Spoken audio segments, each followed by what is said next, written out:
Sir आप कहाँ से आए हुए हैं? हम जनपद बाराबंकी से आए हैं।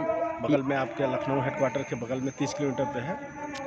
मैं भीम आर्मी का जिला प्रभारी हूँ। जैसा कि आप देख सकते हैं कि बामसेप की इस अधिवेशन में BAMCEF OBC SC ST minority का जो एक बृहद संगठन है, कैडर बेस्ड संगठन है, भीम आर्मी के जिला अध्यक्ष हैं बाराबंकी से, जिला प्रभारी हैं।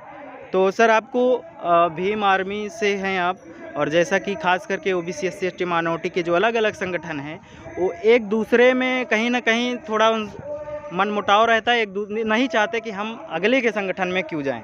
तो ये जो आपका राष्ट्रीय अध्यक्ष संस्थापक वामन मेश्राम साहब हैं, ये जो मनोहर कांसीराम साहब का कैडर बेस्ड संगठन था, वो लेफ्ट होने के बाद 15 जो इन्होंने अपना संगठन स्टैंड किया तो उनकी जगह को भरने का काम किया। जो समाज में विलुप्त हो रही बहुजन विचारधारा को ये स्थापित करने का जो मुहिम उठाया, और आज आप इतना बड़ा विस्तार जो जन सैलाब देख रहे हैं, 5 दिवसीय कैडर कैंप राष्ट्रीय अधिवेशन चल रहा है। ये कोई पार्टी का नहीं है, ये एक विचारधारा है।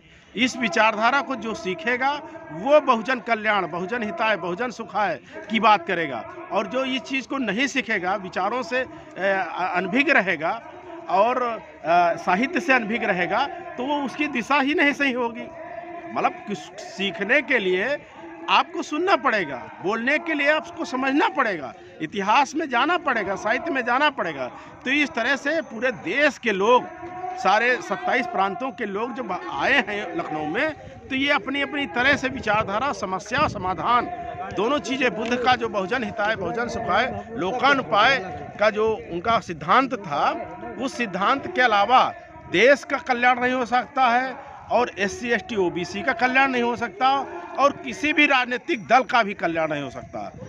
चाहे अन्य विरोधी पार्टियां भी हैं, वो भी बहुजन हिताय एक सिद्धांत को अपने पास अडाप्ट किए हैं, लेकिन दिखावे में किए हैं, और शोषण बहुजन का कर रहे हैं और सपोर्ट सवर्ण का कर रहे हैं। इसलिए इसको समझने की ज़रूरत है, और वैचारिक रूप से गहन जानकारी लेने की ज़रूरत है। और बिना बाबा साहब ने कहा कि अगर किसी लड़ाई को लड़ना है तो पहले पढ़ना पड़ेगा, इतिहास को पढ़ना पड़ेगा। दूसरी बात उन्होंने कहा, बिना पढ़े, इतिहास की जानकारी के बने बगैर भविष्य का निर्माण नहीं कर सकते हैं। तो इतिहास हमारे भविष्य के मार्गदर्शन का एक जो है रास्ता होता है। इतिहास की भूलों से, भाई बृहदत्त मौर्य की हत्या हुई, उसके बाद ब्राह्मण धर्म की स्थापना हुई, फिर जब इस देश के एससी एसटी ओबीसी को शस्त्र संपत्ति से वंचित कर दिया गया, 800 साल मुगलों ने शासन किया, फ्रांसीसी आए, सकाए, हुड़ आए, यवन आए, अंग्रेज आए, उन्होंने इस व्यवस्था को मिक्स तहस नहस किया, कुछ दिया कुछ लिया, तो दोबारा जो भूलें हुई हैं, इसलिए देश गुलाम हो गया, विदेशियों गुलाम रहा।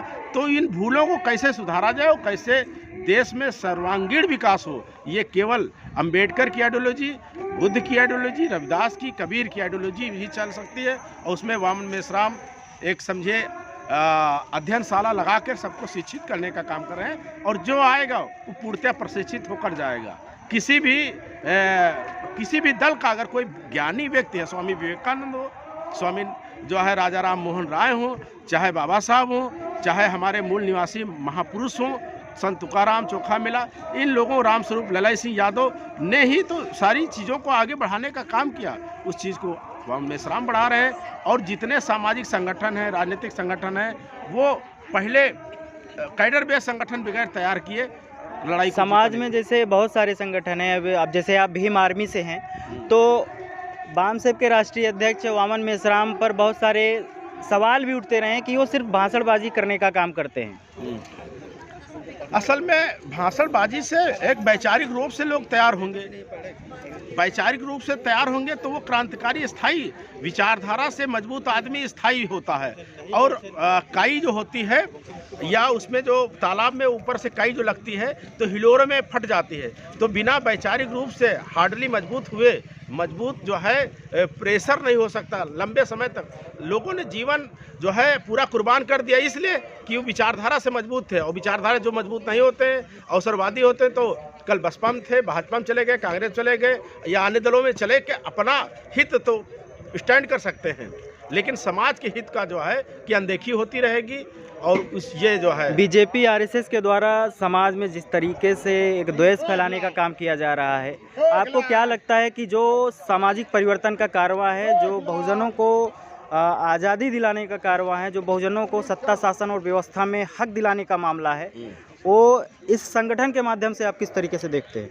असल में वो जो आरएसएस का मास्टर प्लान है, एक व्यक्ति को मोहरा बना करके पूरे समाज को गुलाम बनाना चाहते हैं। एक व्यक्ति को सुविधा भोगी और सुख भोगी बना करके 27 मंत्री बना दिया। 27 आदमी लाल बत्ती चल रहे हैं, उनके घर बन जाएंगे, उनके लड़के पढ़ लिख जाएंगे, वो जो है उनका मकान स्ट्रक्चर खड़ा हो जाएगा। और जब वो कुछ इरफा तिरफी करेंगे तो उनके ऊपर सीबीआई लगा के उनको जेल भी भेज देंगे।